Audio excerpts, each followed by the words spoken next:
you're not a failure. You just failed at one thing, and it's important just to take the learnings and move on sometimes.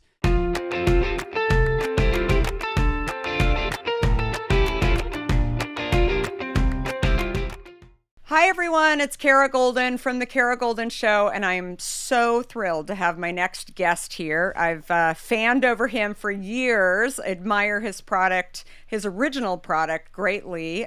We have David Segal here, who is the co-founder and CEO of his newest venture that is called Firebelly Tea. I was referring before to David's Tea, so many know that brand from many of the stores that have been around for a while. And then David is also the creator of an incredible healthy fast food restaurant chain in Canada that's called Mad Radish, which he founded in 2016. Has 7 locations throughout Ottawa and Toronto. And his most recent venture, as I mentioned, is Firebelly Tea. It's focused on integrating tea into your everyday routine. And I'm super thrilled to have David on here, especially being a serial entrepreneur. So many lessons learned. As everyone knows, I love chatting with founders and CEOs about the zigzaggy road that exists along the way. And so I can't wait to have him here. So thanks, David, for coming on. Really excited to chat with you. Likewise. Thanks for having me, Kara. So where did this passion for starting companies come from? I mean, who was David as a little kid? I was an entrepreneur from day one. I love selling and creating and doing. I had, paper routes when I was way too young to have paper routes. My first employee was actually my older brother. It was called the penny saver in my I remember the penny right? saver. And you have to go and they deliver the paper and then they give you 10 different flyers and you had to assemble the paper with the flyers. So I'd employ my older brother at minimum wage to do that for me. And then I'd go around and deliver it and we'd split it. And I had my first business at 18. I was selling first aid kits door to door and partnered with St. John's Ambulance and donating a portion back to them. And I sold running shoes at the Foot Locker equivalent in Canada, and I loved it. I loved understanding why people exchange money for goods, and sort of that moment of truth when the transaction happens, and how people make decisions, and how they feel about their decisions, their purchase decisions, and I've always loved entrepreneurship, and couldn't dream of doing anything else. That's amazing. So tea. That was really when I started to notice Sure. and read more about you. So how did tea become so much a part of your life? I always liked tea. Growing up, I was never a coffee guy. I had a business coming out. I went to McGill University, and then coming out of McGill, I started a software concept that didn't work. And I needed a job, and I ended up working for a cousin of mine who's 50 years my senior. He's 91 now. And he had taken a step back from his clothing business and had been extremely successful, and he was looking for companies to invest in. And I was there to help him do this, and really didn't know much about private equity. And so I bought a book. I bought Warren Buffett's book on what he looks for in investments, and read it. And I was in my mid-20s. And then I remember going into, as we were looking for these different companies to invest in, I remember going into this tea shop on one of the side streets in Montreal. And at that time, most the tea shops around were either Asian inspired or British inspired. And they all felt like you kind of had to whisper when you walked in, right? Like you had to know something about tea, and it was all very precious. And I went into this one that was extremely well done, and had this whole universe of tea and all these different flavors, and it was incredible, and I loved it. And I started thinking, and I just was like, tea, it's an amazing product. Nobody's doing it in a fun way on the main streets. From a business standpoint, remember, I'm reading this book about what Warren Buffett looks for. I mean, there's no size, no color like there is in fashion. It's not like TV sets. You don't need big stores to sell it. It doesn't go bad like a turkey sandwich. And nobody's doing it in a fun way. I mean, it's sort of this category that's not really front and center. And it's interesting, it's the second biggest drink in the world next to water. But in North America, it's taken a big backseat to coffee. I mean, I think tea is something like less than 2% of Starbucks' sales, just to put it in perspective. So I walked in the office the next day and I said, tea. And then, of course, through that journey, it became far less about business and far more about the tea. I really fell in love with the product. I mean, I had the privilege of traveling to Sri Lanka, India, and learning more about tea and drinking it every single day, and really getting into it. And to the point where now I'm obsessed with tea. I mean, I drink God knows how many cups a day. I taste thousands of teas. I collect tea like people collect wine. Like I have a personal tea collection, like people have wine collections. So That's incredible. yeah, I mean, I just think it's this amazing product that has been part of humanity since the dawn of time, basically. I mean, thousands and thousands of years, and there's a reason for it. I mean, tea is really that good, especially really high quality tea, which is rare in North America and in America. Typically, the tea we're drinking is not that good. And a lot of people who tell you they don't like tea, it would be like the equivalent of drinking box of wine and saying you don't like wine. I mean, so I think there's a whole world of tea, a whole world of flavors, not to mention all the benefits, the health benefits of tea, and the way it can impact your life, either to energize and focus or to rest and digest. That I think is an entire world that I love introducing people to.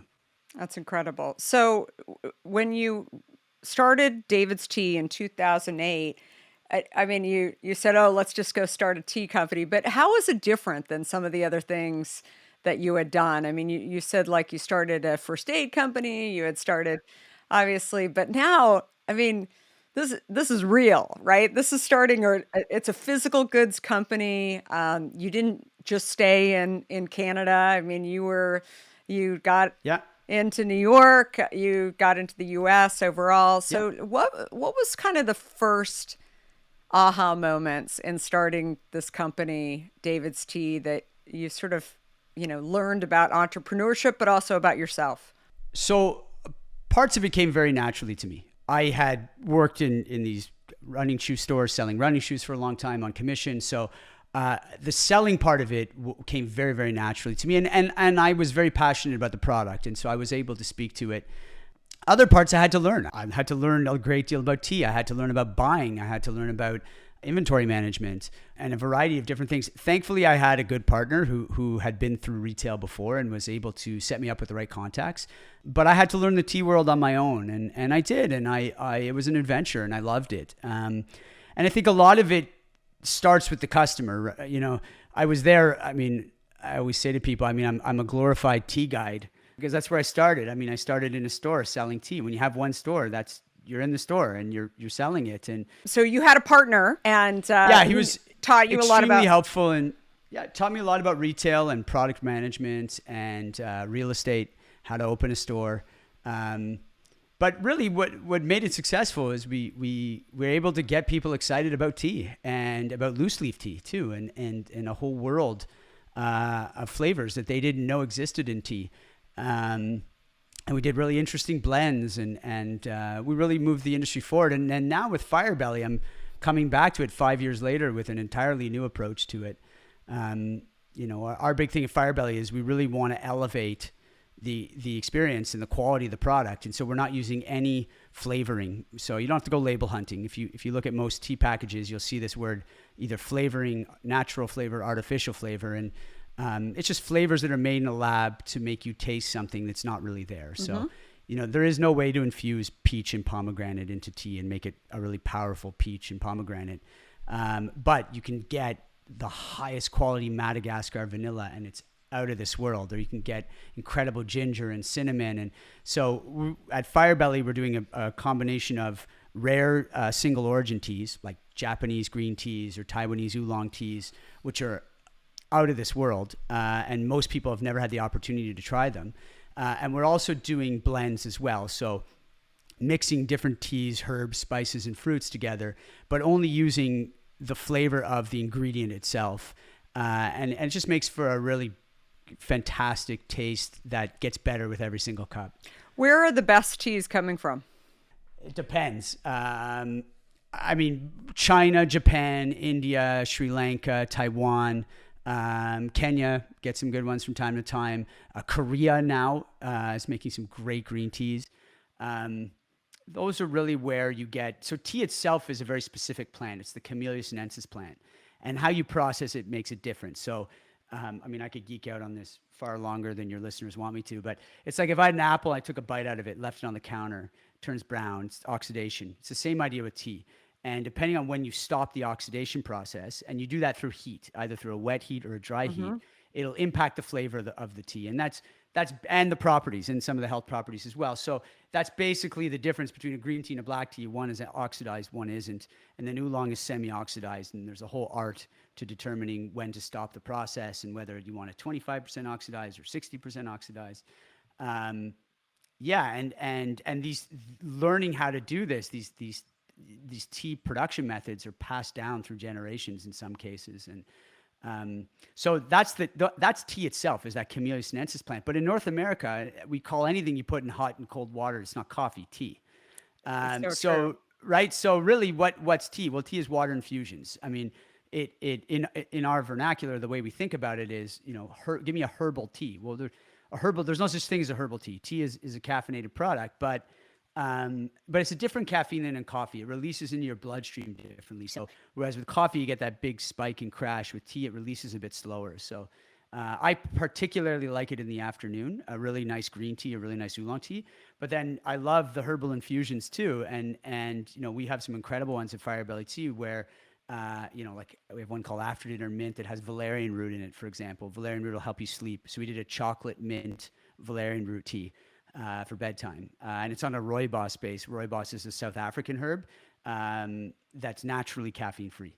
So again, not technically tea, but we run with the North American definition, and everything's tea that's not coffee. Definitely. It's an amazing product, and it's sold online. Firebelly, you were so kind to send me a few different ones, and I'm getting through all of them now, and they're really, really incredible, but you could definitely taste the difference and the quality. And I'm pretty picky about anything that I'm drinking, but also the teas in particular. I can pick up on all the different notes. And when I hear you describing these teas, it's not just about the quality, but I feel like there's some great stories when you've gone to visit so many of these different farms, and so much of the backstory, and that, the sweat and tears that went into it. It's fascinating. My dad had started a brand inside of a large company years ago called Healthy Choice.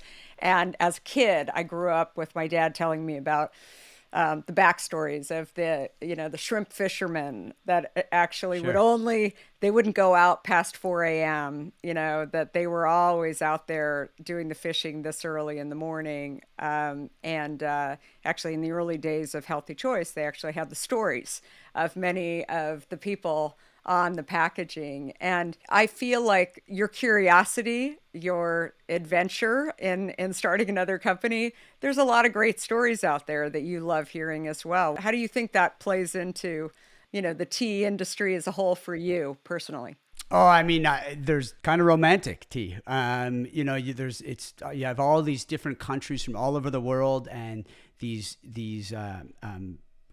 artistic practices, which is basically what it is in the production of tea, that is passed down generation to generation.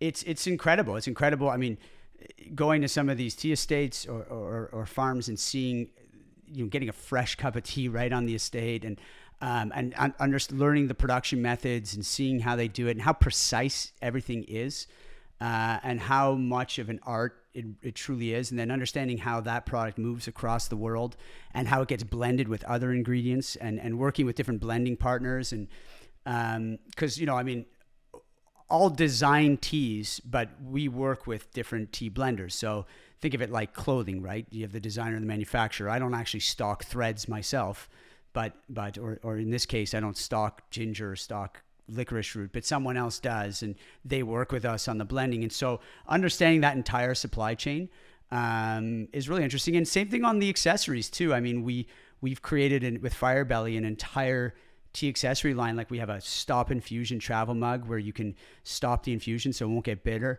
You can make hot or iced tea, and you can do it all on the go with high quality loose leaf tea.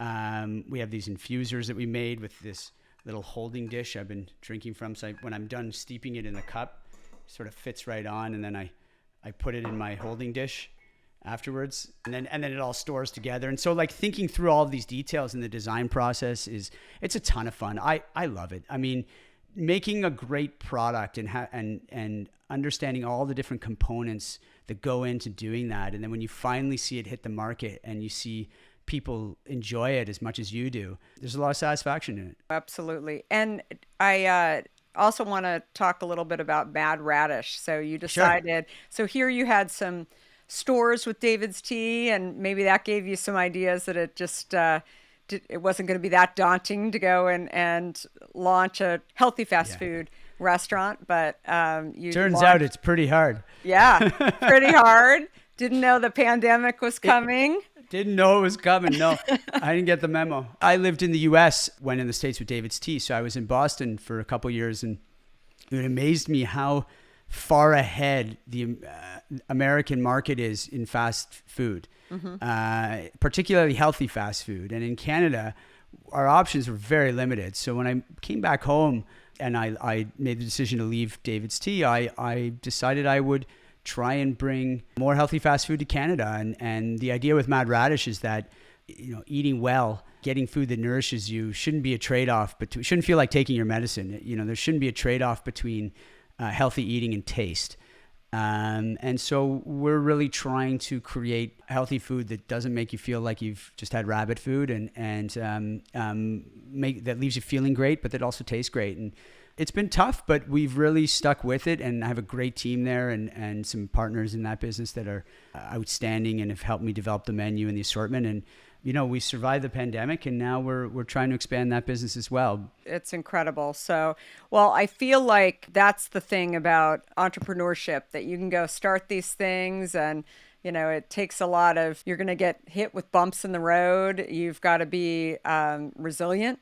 You've got to make some fast turns along the way, depending on what the scenario is. I think like the thing that I see that really doesn't work for people who, you know, decide that entrepreneurship isn't for them is that these unexpected hurdles that come in, blocks, whatever you want to call them.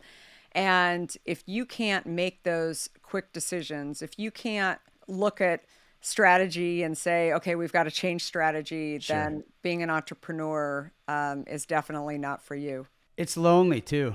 The dark days are really dark. I mean, you're trying to figure something out and nobody cares. I mean, you're not in a boardroom, especially at the start, with an entire team of people who are there to help you solve the problem. So getting things off the ground, it requires a tremendous amount of energy. And I think the hardest part is managing your own psychology. And I think not enough is spoken around that and how important it is for entrepreneurs. I mean, to manage your impulses, to know when to take action, when to sit with it and the discomfort, and how to navigate different situations that are largely new. Yeah, absolutely. And how do you do it? I mean, because you're like a glutton for punishment. You just keep putting yourself back in, right? I do, I guess. I do a lot to take care of myself. I exercise a lot. I got into meditation years ago. And I have a consistent practice. I've gotten better at being able to function even though there's lots of storm, because that's the thing, right? You never wake up in the morning and everything's perfect. It's constant problems, like constant fires that you have to put out, constant, you know, things that didn't go according to plan. And at a certain point, you kind of realize that's just what it is. I'm also a big fan of thinking back on the things that gave me anxiety 2 months ago. You know, I'm like, okay, well, let's think about something that happened 2 months ago that I thought was the end of the world in that moment. And oftentimes you don't even remember them. It just sort of, I find it moves from, you're right. Like what's such a big deal right now. It's huge. It's the end of the world. Oh my God, the product came in and there's a nick in it or whatever. And you're dealing with this, and you know, fast forward 2, 3, 4, 5, 6 months, it's something else. I mean, it's a new thing that you think is the end of the world. But of course, the old thing is no longer the end of the world. That wasn't a big deal in the end. So I think you really, as you start to see the patterns of how these things develop and how they go, you learn to manage the swings of the game better. I think that is Very valid for sure. So I'd love to hear a story of a challenge along the way. I mean, again, you are the serial entrepreneur who's done Sure. multiple companies, and I'd love to hear where you faced a challenge or even if you'd call it a failure along the way, and what'd you learn from it and how did it make you better? Well, I mean, I'm facing many right now, but I'll tell you one from the past. First business didn't work. It was a software company, and it was called Fitting Room Central. And we sold a system for the fitting room in clothing stores. And the idea was we captured what people tried on in the fitting room and we compared it to what they bought. So the idea being when you like the look of something, you go into the fitting room with it, and then you're evaluating the fit of it on your body. And so think of it like in modern times, like if you have a website, you want to know the site traffic and you also want to know the conversion. So we were trying to show retailers that buying is this two-step process and we can give you more insights. You understand if an item is selling or not, but you don't really understand why. And this could help you understand why. And I kept hearing this word interesting over and over again. You know, I'd write these handwritten letters to all the executives in different clothing companies, and I get all these meetings, whether it was the Gap or Forever 21 or any of these big clothing companies at the time. And we even got a pilot at Macy's on 34th and 7th. And but I realized, and the mistake was, it was a nice to have, not a must have. And we were selling business to business. So it wasn't like an airport check-in terminal where I could say, hey, you put this in and you cut your labor by 20%. And the cost of this thing is actually only 5%. So it's a win. There you go. It's clear cut. We didn't have that. It was something that you needed to do something with. And the mistake was I hung on to it. I let people keep stringing me along longer than I should have. I was getting all these meetings and I was getting this positive response. And I realized, you know, people generally want to be nice. They don't want to be mean. And they actually believe they might implement this system because they were interested by it from an academic standpoint. But the realities of their corporate life meant that they're never going to buy it. First of all, it's a complex sale. You need to convince multiple different teams that they should go ahead and do this. The marketing team, the IT team, the finance team. And, you know, in business, you want to hear words like, when can you deliver? Or, you know, which account do I transfer the money to? Or you know, action-oriented conversations. And what I was getting was a lot of, let's have another meeting. Let's bring in this person. And I was getting it over and over and over again. And it just wasn't something people were jumping on. And I eventually said, enough of this. I'm going to move on and do something else and landed on David's Tea. But that was a really hard thing to do. And I probably should have done it about 6 to 8 months sooner than I actually did. And I think that failure is not, you didn't fail. You're not a failure. You just failed at one thing. And it's important just to take the learnings and move on sometimes. And I wasn't that quick to do it. I think I let my ego get in the way. Well, and I think it's interesting what you set up too, because you want to work on something where it's easy for people to say yes to it. Right? At the end of the day too. And when it's complicated and complex and there's, you know, multiple departments that need to be involved, it's just, you know, it's really hard. And so unless you can simplify that, it's tough. It's tough to make a living. I found out later on my personality. I mean, one of the things I love about tea is that if you can try Firebelly Tea for $15, and if you like it, great, you'll buy more. You don't have to go ask 10 people if that's okay. Yeah. I think it makes for a bit more action and liveliness to it and creativity around it. So I gravitate more towards these sort of creative consumer brands. But it took me some time to figure that out. I love that story. Well, David, this is absolutely amazing, and everybody needs to try Firebelly Tea. You're delivering not just D2C in Canada, but also in the US, correct? Oh, yeah, absolutely. We have firebellytea.com. We have a US warehouse, and we're 2-3 day delivery, and it's at your door. and hopefully tea stores soon, and also the restaurant, hopefully in the U.S. soon. Any plans to have Mad Radish come to the U.S.?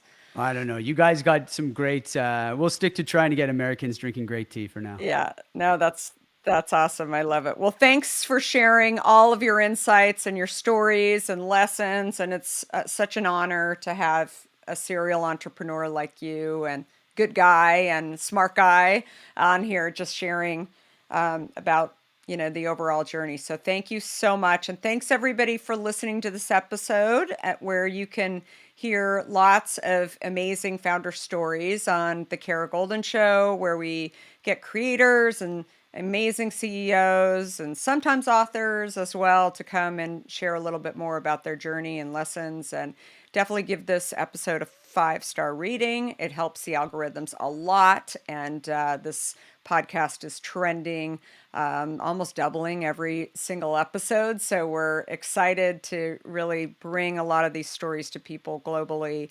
And you can find me on all platforms at Kara Goldin. If you haven't had a chance to read my book, Undaunted, Overcoming Doubts and Doubters on the Building of Hint, hopefully you'll pick up a copy. Also ordered on Audible. And we are here every Monday, Wednesday. We are just adding Friday as well, because we've got such great stories coming to you. And thanks again, David. Really, really appreciate this. And have a great rest of the week to you and to everybody. Thanks so much, Kara. Take care.